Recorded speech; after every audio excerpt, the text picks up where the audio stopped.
Well, now we get to install it in the front.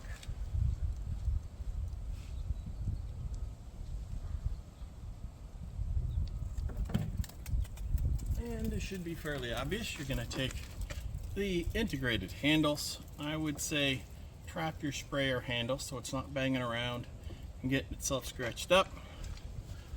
And then with the backside in first, and it goes. We worked in the design to really envision, we think pretty simply, it just goes in. It doesn't have a lot of play. The neoprene pads on the bottom, you can feel there's a little grippy, but it's just got, I don't know, 5 to 7 millimeters, so it's not a snug fit.